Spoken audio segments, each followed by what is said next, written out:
au niveau des abdos, on bouge les jambes, on bouge les pieds, on bouge tout en fait. C'est une bonne manière de sentir qu'on n'arrête pas de palper pour voir notre larynx, notre machin. On appuie sur le sternum, on appuie sur le ventre. C'est une bonne manière d'être attentif à son corps sans être stressé en fait.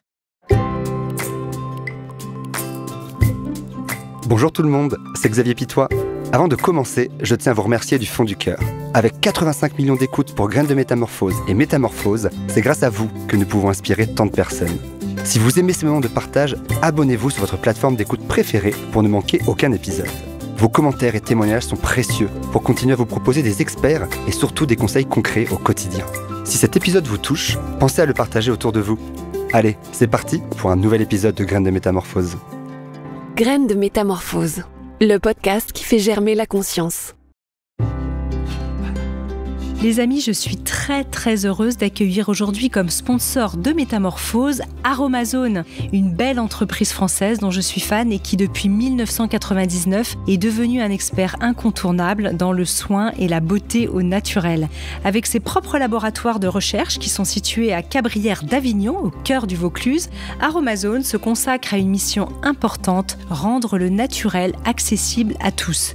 Pour moi, pour sa famille ou sa maison, tout en garantissant des soins efficaces, concentrés en actifs et à la composition irréprochable. Alors si vous voulez découvrir des solutions naturelles, je vous invite à explorer leur univers en boutique ou sur le site aroma-zone.com. Un immense merci à Aromazone pour démocratiser le naturel avec autant de passion et d'engagement. La voix, cet organe de la parole que nous utilisons chaque jour, est bien plus qu'un simple moyen de communication. Elle est un pont entre nos émotions et le monde extérieur. Pourtant, comprendre et maîtriser cet outil reste souvent réservé aux professionnels de la scène. Mais saviez-vous qu'elle peut devenir un allié puissant pour chanter, captiver une audience ou simplement se sentir mieux dans son corps ? Mon invitée du jour, chanteuse, professeure de chant et ancienne intervenante à la Star Academy, vient de publier son deuxième ouvrage, Anatomie du chant, paru aux éditions Marabout. À travers sa méthode, elle nous invite à explorer la voix, non seulement comme un outil artistique, mais aussi comme un moyen d'expression universel. Bonjour, Adeline Tonuti. Bonjour. Bienvenue dans Graines de Métamorphose. Ça va, ma voix est assez claire ou pas ? Qu'est-ce qu'elle dit ? Que je suis contente d'être là.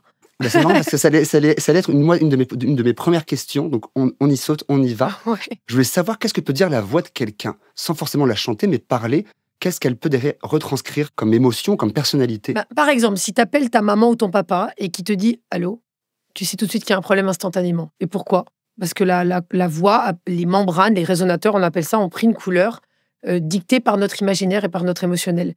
La voix, elle peut nous trahir vraiment très souvent parce qu'elle va dire la vérité quand on ne veut pas la dire. Alors, est-ce qu'elle peut dévoiler, du coup, sur des instants très précis, une sensation, une émotion, un état d'esprit, mais est-ce qu'elle peut carrément identifier une personnalité ?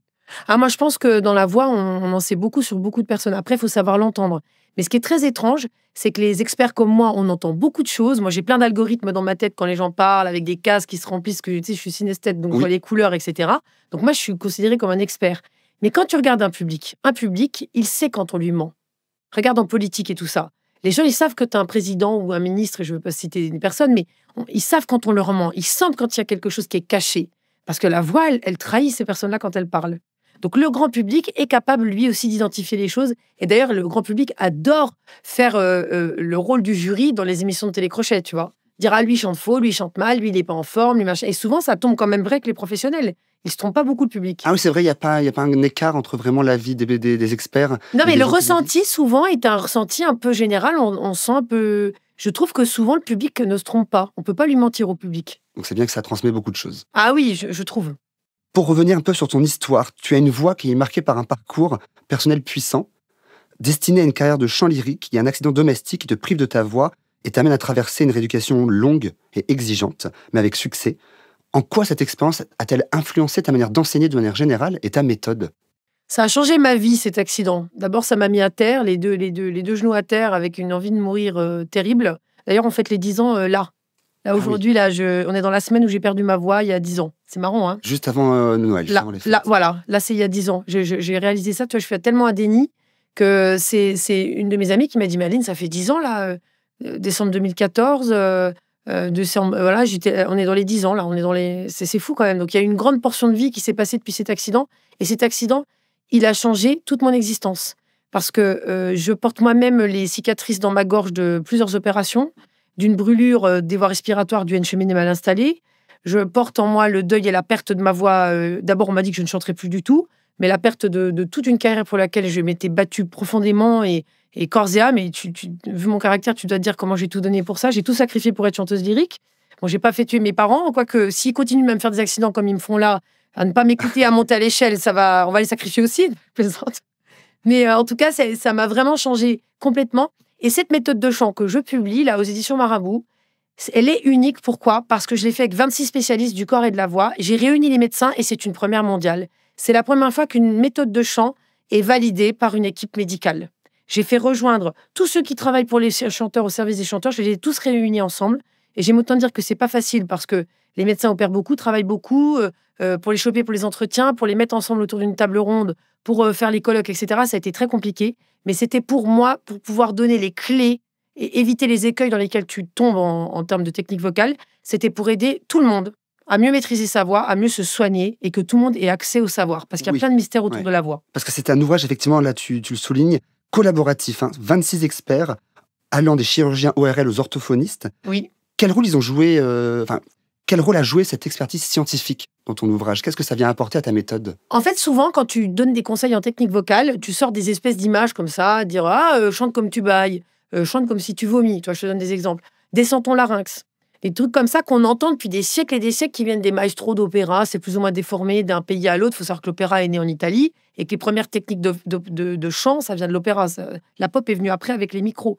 C'est la venue du micro aussi qui fait qu'on développe la pop. Et le croisement entre le chant lyrique et le blues nous amène à cette pop, en fait. Je te fais un gros résumé, mais c'est ça. Et en fait, cette technique qui nous vient comme ça, le problème, c'est qu'il y a plein de profs qui nous donnent plein de mauvais conseils et qui font que les gens se font opérer régulièrement des cordes vocales. Et on ne le sait pas, c'est un peu dans le plus grand secret. Et souvent, les élèves, en plus, se font quitter par leurs profs dès qu'il y a un problème. C'est-à-dire, tu as un problème de voix, va chez les médecins et débrouille-toi, maintenant, tu chanteras plus jamais.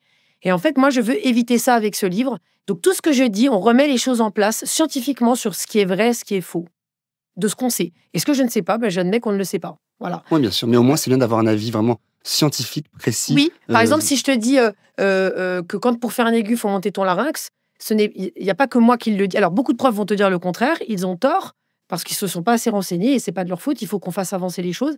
Mais le chirurgien va t'expliquer que quand on enlève la thyroïde, le larynx va tomber naturellement et la personne qui n'a plus de thyroïde a beaucoup de mal à faire des aigus. Et donc, ça corrobore la thèse qu'on doit monter le larynx pour faire un aigu.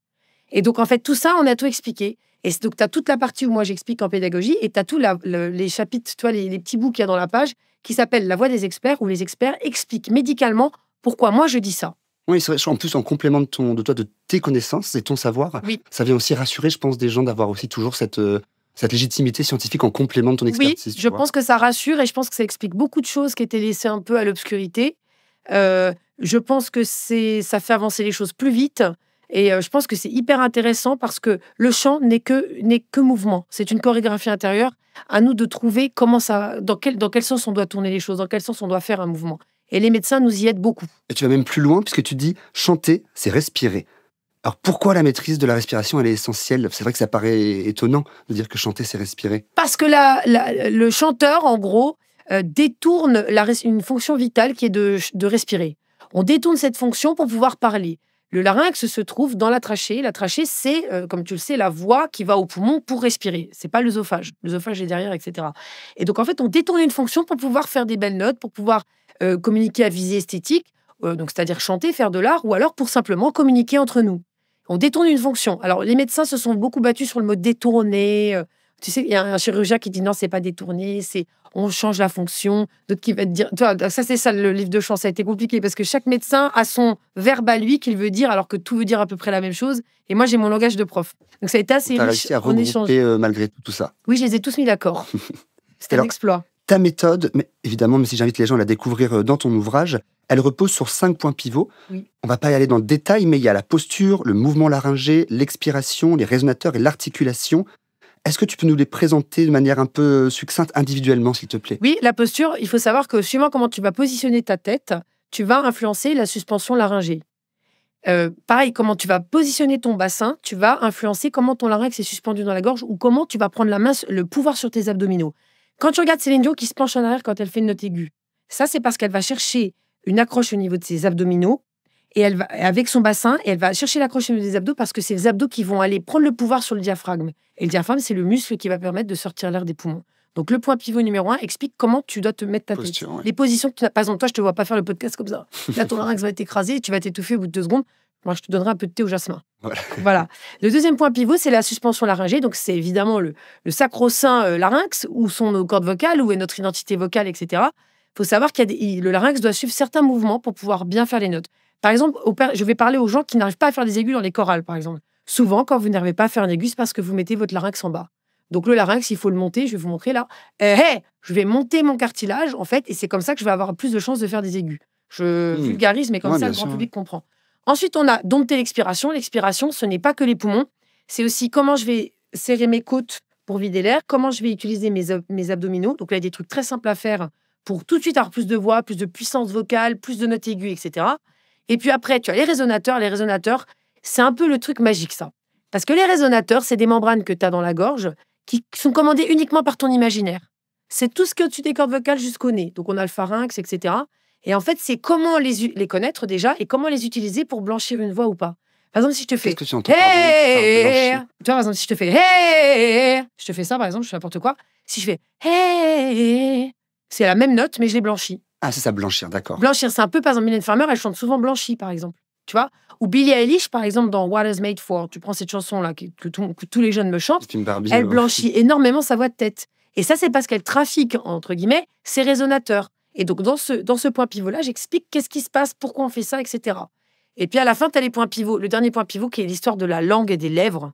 Parce que la langue, il y a un secret pour avoir encore plus de voix, c'est la mettre en piste de ski. C'est-à-dire la pointe derrière les dents en bas, par exemple, pour faire la voyelle, et la racine, moi je dis la racine, mais les médecins disent la base de la langue, vers les molaires. Et en fait, avec ça, tu vas pouvoir libérer complètement les mouvements de ton larynx. Je parle de ça pour les voyelles. Donc, je donne tous mes secrets pour avoir plus de voix très rapidement. Très clair. T'insistes notamment sur la posture pour libérer la voix. Est-ce que tu aurais des recommandations pour quelqu'un qui parle souvent en public? Évidemment, je pense aux chanteurs, mais je pense à d'autres métiers. Et Oui. je sais est-ce qu'il y a une posture un peu optimale? Ouais, alors, rétroverser son bassin. Donc, ça, je ne sais pas si je peux mettre debout pour montrer ou pas, mais Écoute, non, peut-être pas. Écoute, non, avec le micro, on va Non. rester, mais de son Donc, tu rétroverser comme au rétroverses ton yoga, comme au bassin, pilates c'est un ou au peu... sport. On voit ça en pilates, par exemple. Alors, rétroverser votre bassin, comme on fait en pilates, etc. Donc, pas mettre les fesses en arrière, ne pas cambrer comme si on était au Crazy Horse. Là, vous n'allez pas avoir la meilleure stabilité parce que ça ne vous met pas les abdos dans le bon sens. La tête, les cervicales à l'arrière, toujours plus long que devant. C'est-à-dire comme ça. C'est-à-dire derrière, je suis plus allongée et devant, je vais un peu légèrement abaisser mon menton. Ça, c'est hyper important. Et le dernier truc que toi, tu me fais, c'est de pas écraser ici. Alors, les gens parlent du plexus, etc. C'est de redresser au niveau du buste. Il faut allonger le buste un peu comme à la danse classique. Si on écrase beaucoup ici, on se coupe de ses abdos, donc on aura moins de prise en main de sa voix. D'accord. Donc, ça, c'est hyper important. Et si vous n'arrivez pas à trouver tout ça chez vous, mettez-vous sur la pointe des pieds. Vous allez trouver ça assez naturellement. Et le fait, tu vois, je me dis qu'on soit tous les deux jambes croisées, est-ce que ça a un impact, par exemple, sur la posture, sur les gens qui prennent la parole en réunion? Alors, ou en jambes croisées, on aurait du mal, évidemment, de vraiment faire un concert en jambes croisées, même si Mylène Farmer le fait très, très bien quand on a des positions un peu sexy, etc. En réunion, c'est vrai que... Alors, je vais te dire un truc. La jambe croisée, c'est pas le plus optimal tout le temps pour respirer, mais ça donne une allure un peu conviviale. Il y a des fois, quand on est vraiment sur les deux jambes comme ça, etc., il y a une espèce d'attaque dans le corps.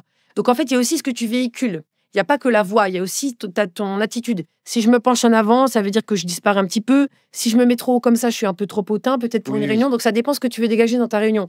Moi, par exemple, là, si je veux être chill avec vous aujourd'hui, je vais croiser mes jambes, me mettre un peu en arrière et je suis un peu rock'n'roll, etc. Donc, il faut savoir aussi que ça dégage quelque chose suivant comment tu vas te mettre. Ce qui compte, c'est que si tu as les jambes croisées, il faut vraiment que tu allonges le buste quand même. Parce que si tu écrases ici au niveau des abdos, tu vas perdre, tu vas moins bien t'oxygéner.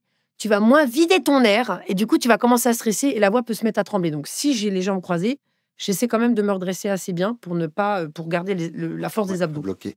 Et tu vois, en lisant ton bouquin, je pensais à... Évidemment, il y a une grande partie de technique, donc qui est vraiment dédiée aux gens qui vont utiliser leur voix dans leur métier un peu artistique ou scénique.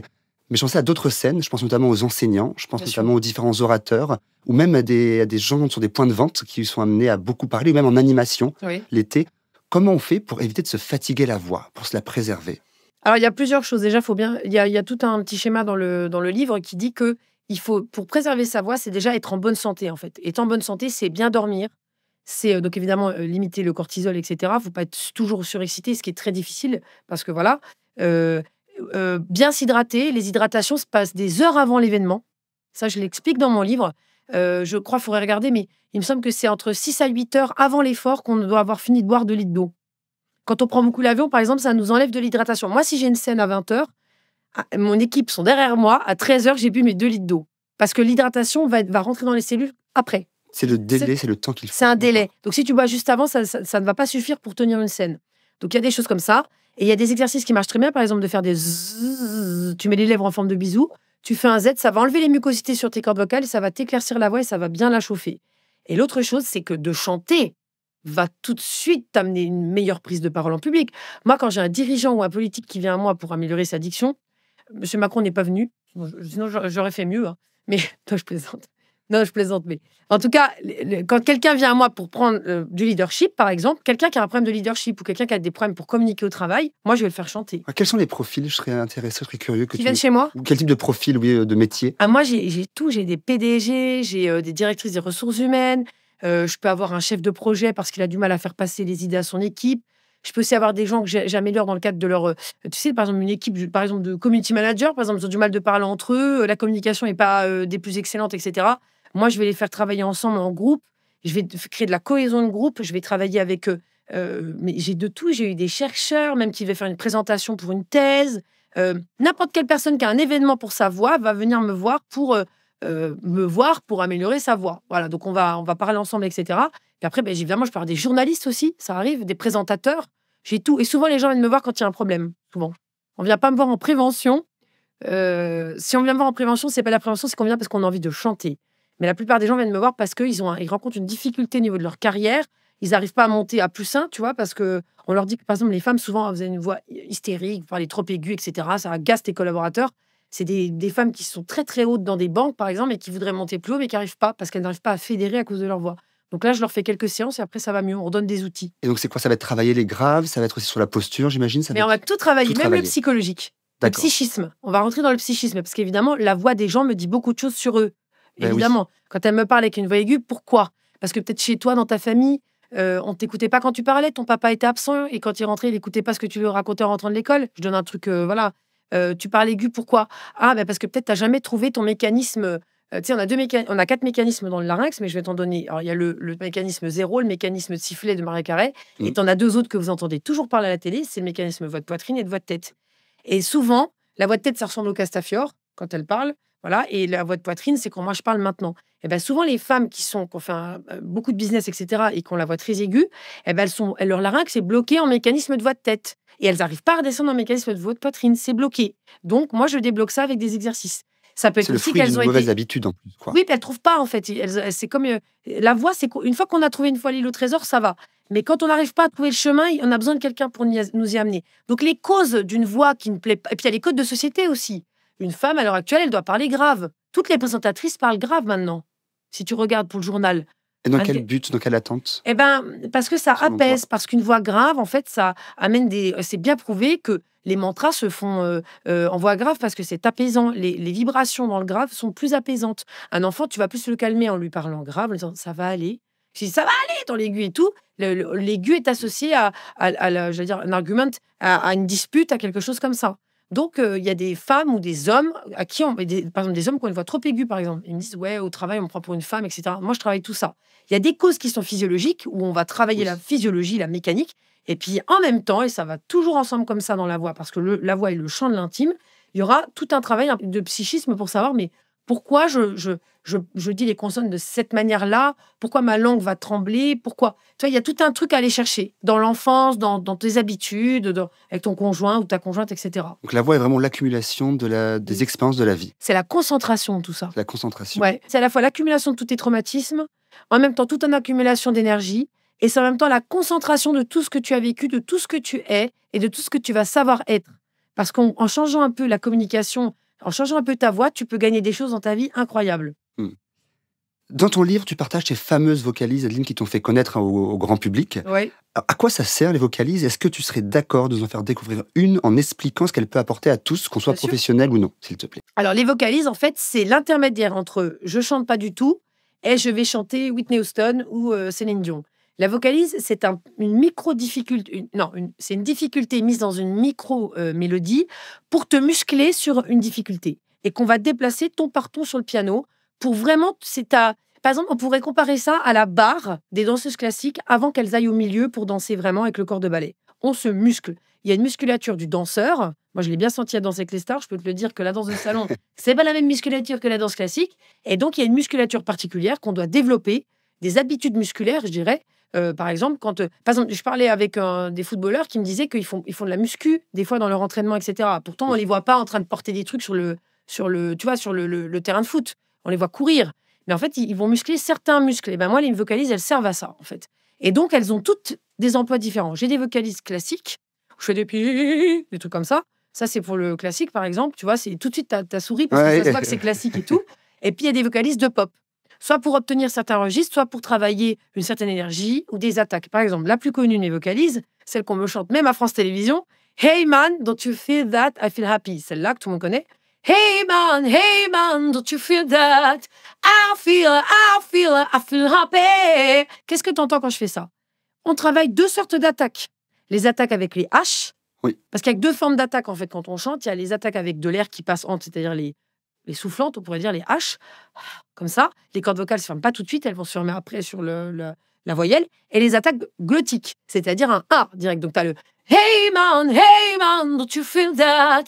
I feel. Là, c'est une attaque glottique. Donc, ça te permet de maîtriser tes fermetures de cordes vocales. Ensuite, les Français ne parlent pas très bien l'anglais tout le temps. Ils disent beaucoup, vous entendez souvent le that. Do you feel that? Do you feel that? Bon, c'est pour travailler le that à l'américaine on voit Lady Gaga quand elle chante Shallow, sa chanson, la langue va carrément presque toucher le micro. I'm at the deep end. On voit sa langue qui sort. Les Américains sont peut-être puritains ou sont peut-être un peu pudiques, mais pas du tout de la langue quand ils chantent. Ils ont vraiment la langue qui sort sur le that. Donc cette vocalise, elle cumule aussi ce that, par exemple. Elle cumule aussi des i, parce que le i, c'est la meilleure voyelle pour accrocher la voix. C'est la plus pointue, c'est celle qu'on repère le mieux. Donc, hey man, don't you feel that? I feel happy. Et on permet de terminer avec le mot happy, elle est joyeuse. Et c'est une vocalise d'énergie. Et c'est une vocalise qui permet d'aller chercher ce qu'on appelle le belting, c'est-à-dire la voix de poitrine qu'on veut monter très très haut. Tout le monde rêve de faire ça à The Voice, tout le monde rêve de faire ça à la Starac, à Popstar. C'est de monter très haut en voix de poitrine pour une femme. Et ça s'entraîne. Ça se prépare. Et en France, les chanteuses en France ont du mal à monter C'était pas la mode de monter en voix de poitrine très haut. T'as Mylène Farmer qui chante très cristal ou Carla Bruni, etc. Ça vient plutôt des États-Unis, ça. Et donc moi, j'enseigne ça très bien. Et cette vocalise Heyman, c'était pour ça.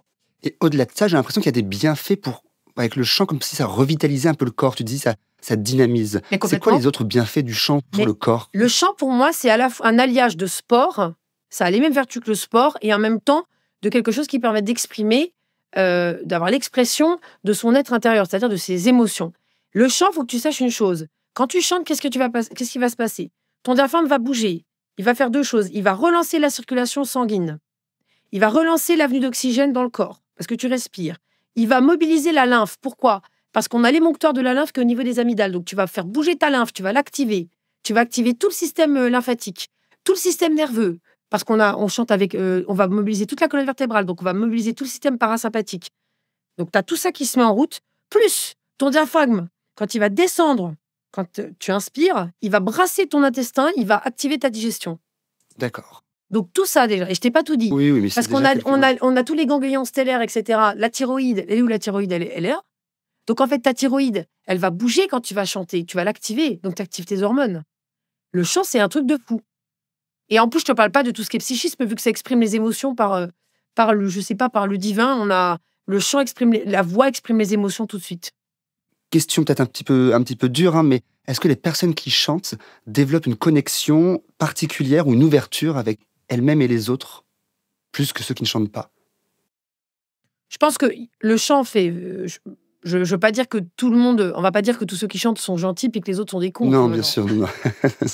On va pas dire ça. Mais en tout cas, je pense que quand on chante, en tout cas, on fait pas la guerre. Donc quand on est dans un stade de France en train de chanter avec Céline Dion ou avec Beyoncé ou avec je sais pas qui, ou qu'on est à l'opéra en train d'écouter un opéra, on n'est pas en train de faire la guerre. Voilà. Et moi, je pense qu'en cela, l'artistique est très important dans un pays. Bien sûr. La culture est très importante. Quand il n'y a pas de culture, il y a de la guerre, en fait. C'est très important de savoir ça. Et les cœurs battent à l'unisson sur le rythme. Et donc, je trouve que ça harmonise les énergies et ça nous met tous d'accord. Quand j'ai été voir Mylène Farmer, j'ai eu la chance d'être invitée fin septembre. Oui, c'est ça, au Stade de France. Quand je vois tout le monde qui sort avec la banane, tout le monde est d'accord à ce moment-là, il n'y a pas de problème. Hein. J'y étais avec toi, en tout cas, j'étais au concert aussi. Ah, et mais c'est vrai t'étais que pas... j'ai été halluciné, effectivement, de cette cohésion et toute génération confondue. Donc, c'était fort aussi, c'est vrai, il y a un moment choral. C'est comme une messe, mais sans Dieu, quoi, tu vois. C'est une façon de parler, où Dieu est là, ou j'en sais rien, je ne vais pas dire quoi. Mais quand on fait de la musique, on ne se tape pas dessus. Tu vois, je ne sais pas comment expliquer. Et tout le monde est de meilleure humeur une fois qu'il a fini de chanter. Combien de fois les gens arrivent à mon cours, ils sont épuisés, on se remet en mouvement, on se remet en énergie, on chante, ils sortent, ils ont la banane, ils ont pris des décisions, ils sont contents. Voilà, ça fait... Je pense que le chant harmonise l'âme, je pense. Moi, c'est ce que je pense, en tout cas. Et tu crois que ça peut aussi apaiser des personnes stressées, anxieuses? Bien sûr. Parce que tu crées des hormones de bonne humeur quand tu chantes. C'est comme le sport, mais en plus, tu as exprimé tes émotions. Et moi, il est arrivé avec des traumas très, très graves. Les gens ne les avaient jamais dit à personne. Par exemple, ils ont été violés, ils ne l'ont jamais dit à personne. Moi, je mets la main sur le ventre, je dis... Je le dis pas comme ça, mais c'est dans un contexte particulier. Je veux dire, il vous est arrivé quelque chose, vous avez été victime d'abus, etc. Parce que je le sens, et la personne va me le dire, et qu'après, on va chanter quelque chose qui va permettre à la personne de parler de ça dans sa chanson, et qu'après, elle va en parler à son entourage. Il y a plein de révélations thérapeutiques qui se sont faites dans mes cours de chant. Des trucs de fou, moi. Les gens m'ont dit des choses, et après, on les a chantées, et on a évacué ça. Et quand on le chante, on l'exprime, et on va mieux, en fait. Vraiment. C'est thérapeutique, mais ça mérite d'être accompagné, quand même, j'ai la sensation. Ou le fait de juste chanter seul, déjà. Il y a des gens qui chantent seuls, et ça leur fait déjà beaucoup de bien, ça leur permet de survivre comme ça, déjà. On n'a pas... Et puis dans certains cas, c'est mieux d'avoir un accompagnement, oui, bien sûr. L'accompagnement, en tout cas, par quelqu'un de sain, parce qu'il y a des profs qui mettent sous emprise, il faut le rappeler, ça quand même. Hein, donc, il faut bien choisir le spécialiste avec qui on va travailler. Il faut un accompagnement hyper sain. En fait, je pense que quand on va aller plus loin, c'est mieux d'être accompagné. Mais déjà, rien que de chanter dans sa chambre, ça fait un bien fou. Mais j'ai remarqué que si tu arrives à chanter de ta chambre à ton salon devant des gens, déjà, c'est un accomplissement énorme pour la plupart des gens. Par rapport au regard? Mais de tout, bien sûr. C'est comme si j'assume tout de suite qui je suis, quoi. Quand tu chantes tes émotions devant tes amis ou un karaoké, souvent les entreprises elles organisent des karaokés. Je sais pas, ça crée de la cohésion de groupe tout de suite. On a partagé un truc ensemble, on a partagé nos émotions et on s'est acceptés tous les uns les autres. Avec nos défauts, ma voix qui est crunchy, ma petite note qui était fausse. Je me suis pris pour Johnny Hallyday devant tout le monde. Moi, je suis le PDG de la boîte, je me suis pris pour Johnny Hallyday, etc. Je sais pas, moi j'ai un des PDG qui vient chez moi qui m'a dit qu'il faisait tous ses discours. Un gars qui a très très bien réussi. Hein. Je vais pas dire son nom, mais pour respecter la confidentialité, mais quelqu'un qui a vraiment une carrière de ouf. Il fait tous ses discours en chantant de début d'année. Et il fait chanter les équipes. Ah, mais devant les équipes, pas pour s'entraîner. Par exemple, il va prendre, je sais pas moi, un truc de Johnny, allumer le feu, puis il va changer les paroles pour dire ce qu'on va faire cette année pour la boîte, par exemple. Et ça permet de captiver, c'est pourquoi... Mais les gens chantent avec lui, puis du coup, ça rend moins austère le discours de début d'année, quand même. Oui, qui peut être un rendez-vous potentiellement, qui peut être un peu ennuyant. Là, il le rend ennuyant et austère, et où il amène l'énergie du rock pour aller chercher les objectifs, en fait. Et ça va motiver les équipes. Tu sens, toi, des résultats? Tu sais pourquoi ça les motive? Parce qu'ils voient que leur PDG se prend pas trop au sérieux et que quelque part, il s'amuse. Et qu'en fait, il nous remet les choses où elles sont. On se met la pression qu'on veut bien se donner. Il dit toujours ça. Moi, j'ai beaucoup appris de cette personne-là. Et en fait, il dit, bon, écoutez, on a la pression. OK, on doit aller chercher des millions d'euros. On va y arriver tous ensemble. Mais on chante et tout. En fait, on dédramatise la situation et on se met dans une énergie de groupe. Et il y a quoi de mieux que le rock'n'roll pour faire ça, franchement? Et toi, dans ton parcours, si ça te dérange pas d'en parler, dans l'histoire que tu as vécue avec cette perte de voix, ça a duré combien de temps pour pas récupérer, mais pour accéder à cette nouvelle voix? Pour rechanter, j'ai mis 8 ans. Et quel était le rythme, quelle était la rigueur, la discipline que tu t'es imposée pour ça? Alors, je me suis rien imposée parce qu'on m'a dit que de toute façon, c'était foutu. Donc, en fait, j'ai juste commencé à donner des cours parce que mon psychiatre m'a demandé de lui donner des cours à lui parce qu'il n'arrivait pas à avoir ses aigus. J'ai réussi à donner les aigus à mon psychiatre, docteur Jean Charmoy, qui est un homme incroyable, d'ailleurs, qui signe le livre avec moi. Et en fait, il m'a dit, Madeleine, vous êtes tellement incroyable, il faut monter une école. Et j'ai dit, mais je parle comme ça. Il m'a dit, vous allez monter une école, vous êtes la meilleure, Adeline. Et je vais vous aider. Et voilà qu'on est parti à Paris avec Mon père, il dit que je suis partie avec ma petite valise en carton, pas comme dit Linda de Souza, mais que je suis partie avec mon petit sac à dos, j'avais pas d'argent, je fraudais dans le train à la SNCF et tout. Voilà, avec l'aide de certains contrôleurs. Et je suis montée à Paris et j'ai monté mon école comme ça en chuchotant. Et j'ai aidé des centaines et des milliers de gens. C'est un truc de fou. Et en fait, en les aidant, c'est là que j'ai récupéré ma voix. Parce que je rééduquais les autres et je me suis rééduquée moi-même. Et avec ça, on a ajouté des traitements d'ostéopathie de Dr Léger, là, qui est dans la méthode de chant, des traitements très poussés de massage, d'ostéopathie. J'ai pris la danse classique pour me muscler plus que quelqu'un d'autre, parce que la danse classique, quoi, la barre, parce que je ne pouvais pas danser, mais pour me muscler le cou, parce que j'avais besoin de... Moi, comme mes cordes vocales vont très très mal, j'ai besoin d'être beaucoup plus musclé que quelqu'un d'autre pour pouvoir parler que la voix avec laquelle je te parle maintenant. Sur le port de tête un petit peu, quoi. Le port de tête et les abdos. Les abdos. J'ai surdéveloppé mes abdos comme si j'étais un homme. Parce que mes cordes vocales sont plus épaisses. Elles sont... Alors j'en ai une qui est toute maigre, genre... je les ai en photo d'ailleurs. Hein. Tu veux les voir? Je les ai jamais montrées. Écoute, tu montreras ça après. Non mais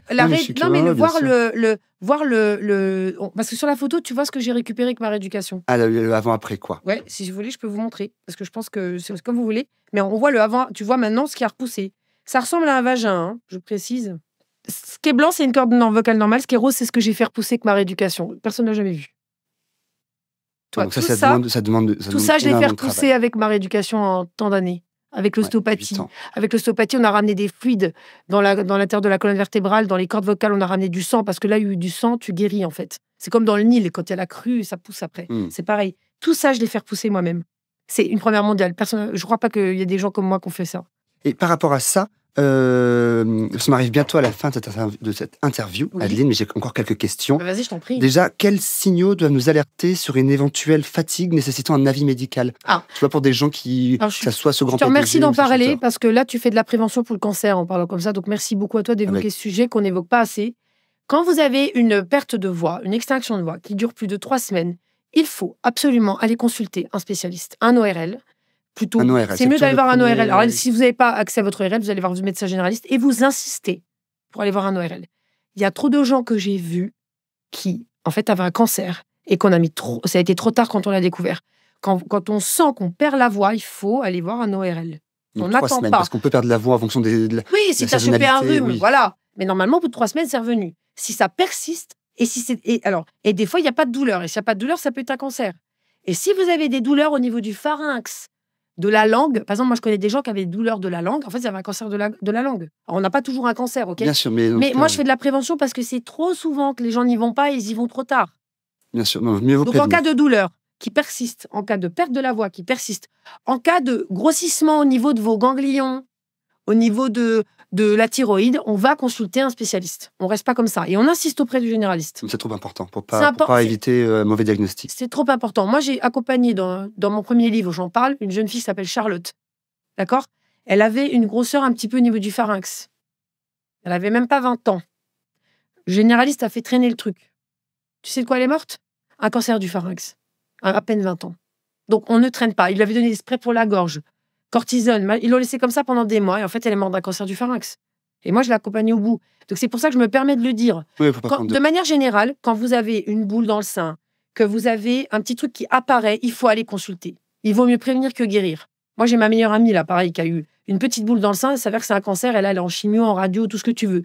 Ça me choque, en fait. C'est venu en quelques semaines. Donc, quand vous avez quelque chose qui apparaît dans le corps, c'est pas normal, il faut aller vérifier. Il vaut mieux aller vérifier pour rien. La Sécu, il y a bien des trous dans la Sécu pour d'autres choses que ça. Donc, en fait, une vie, on peut pas la racheter. Puis, il faut être attentif par rapport à son corps et elle est trop précieuse. Et le chant, tu sais, le chant permet d'être plus attentif à son corps. Parce que comme on bouge tout, au niveau des abdos, on bouge les jambes, on bouge les pieds, on bouge tout, en fait. C'est une bonne manière de sentir qu'on n'arrête pas de palper pour voir notre larynx, notre machin. On appuie sur le sternum, on appuie sur le ventre. C'est une bonne manière d'être attentif à son corps sans être stressé, en fait. Et pour parler un petit peu plus de prévention, voire de soins, je voudrais qu'on évoque le CALIP. C'est le Centre d'art lyrique de Paris que tu as fondé en collaboration avec des spécialistes de la voix et du corps. Les mêmes médecins qu'il y a dans la méthode de chant. C'est eux. Tu les as réunis pour ce centre. Oui. Alors, c'est quoi le rôle de ces centres? C'est quoi le rôle et ses activités? Alors, le CALIP, c'est une association que j'ai montée il y a très longtemps, bien avant que je sois connue, qui, en fait, a réuni des médecins pour faire avancer la science autour de la voix et qui nous a permis de guérir en collaboration des cas qui étaient assez graves. On s'est tous réunis, entre moi, prof de chant, et chanteuse, et les médecins, pour aider à traiter des pathologies que quelqu'un se sentait par exemple, quelqu'un qui sont dans un désert médical, il n'a pas de réponse de ses ORL, ça n'arrive pas à avancer. On réunit tout le monde, et en fait, on fait bénéficier des gens d'un accompagnement et d'un soutien par rapport à ça. Et donc, on a fait plein d'activités, on a fait des colloques. Moi, j'ai aussi beaucoup aidé pour l'autisme. Avant que je fasse de la télé, j'avais un peu plus de temps, donc j'ai pas mal aidé là-dessus. Ce CALIP a permis aussi de financer le développement de la méthode de chant, parce que la méthode de chant, moi je l'ai amenée chez Marabout, elle était presque quasi terminée. Alors Marabout l'a fait changer pour la rendre un petit peu, on l'a amélioré pour que ce soit plus grand public. Moi, j'ai fait un truc très, très scientifique. Et donc, ça a permis d'avoir des financements pour faire cette méthode de chant et pour aider. C'est intéressant, toutes ces collaborations, je trouve, se faire ces ponts entre les experts, entre toi, la chanteuse, mais aussi la coach vocale. C'est intéressant quand même de faire ce lien. Oui, puis on fait le lien aussi qui me tient très à cœur, tu sais, c'est entre la pop et l'opéra. Parce que la méthode de chant, on l'a développée à Milan aussi, lors de colloques chez la mécène de Milan, dans la Villa Medici Giulini, qui est la plus grande collection de pianos du monde. Et en fait, quand tu fais la bise à Fernanda, qui est sa présidente, tu es à une bise de Maria Callas, tu es à une bise de Pavarotti, et elle nous accueille hyper bien. Et on fait venir même des spécialistes italiens dans la méthode de chant qui sont venus des grands phoniatres à Milan, etc. Et donc, on a vraiment réuni des médecins à l'international. Et ça, on a besoin de fonds pour faire ça. Donc, cette association, elle sert à ça. Bien sûr, le CALIP, je le rappelle. Bon, Adeline, on va devoir se quitter, mais s'il te plaît, est-ce que tu serais d'accord, et je pense que ça ferait plaisir à nos auditeurs et auditrices. Alors, qu'est-ce qu'on doit faire? À Ayman, on doit faire quoi, non? Je sais pas, même nous offrir un petit chant, on est bientôt à Noël, si jamais tu as envie de nous partager quelque chose. Est-ce qu'on fait un petit bout de Last Christmas qu'on avait fait à la Starac l'année dernière ou pas? En tout cas, je pense qu'on aimerait bien le découvrir. Tu chantes avec moi ou pas? D'abord, je te laisse chanter, s'il te plaît. Ah, il veut pas chanter avec moi. Si, je chante sur la seconde fois peut-être, mais la première fois, on a envie de t'entendre seul. Vous faites avec moi alors. Last Christmas, I gave you my heart, but the very next day, you gave it away. This year, to save me from tears, I gave it to someone special. Voilà, je ferai la suite hors micro, en intimité du coup avec Adeline. Je vous souhaite à tous un très très très joyeux Noël, vraiment. Et chanter, ça rend heureux et ça coûte pas d'argent. Et cette méthode de chant, elle est vraiment pas chère, à 17 €. Je pense qu'on peut tous se l'offrir. Exactement. Voilà, merci Adeline. Je rappelle du coup que ton livre Anatomie du chant, publié aux éditions Marabout, est toujours disponible. Et on peut te retrouver évidemment sur Instagram, Adeline Toniutti, Toniu2TI. Et de notre côté, pour ne rien louper, chers amis, les actualités de Métamorphose, abonnez-vous à la newsletter métamorphospodcast.com. Et je pars en tournée, donc je serai dans toute la France, donc j'aurai un grand plaisir à recevoir les gens pour ma tournée. Donc rendez-vous sur scène. Rendez-vous sur scène, voilà. Et avec plaisir. Et pour d'autres émissions aussi. À bientôt. Merci d'avoir écouté cet épisode. S'il vous a plu, n'hésitez pas à aller vous abonner directement au podcast sur votre plateforme d'écoute préférée. Il vous suffit de taper Graines de Métamorphose dans la barre de recherche pour le retrouver. Vous pouvez aussi nous suivre et découvrir les actualités du podcast sur notre Instagram, Graines de Métamorphose. On se retrouve la semaine prochaine, même jour, même heure, et en attendant, retrouvez Anne et ses invités avec de nouveaux épisodes de Métamorphose, le podcast qui éveille la conscience.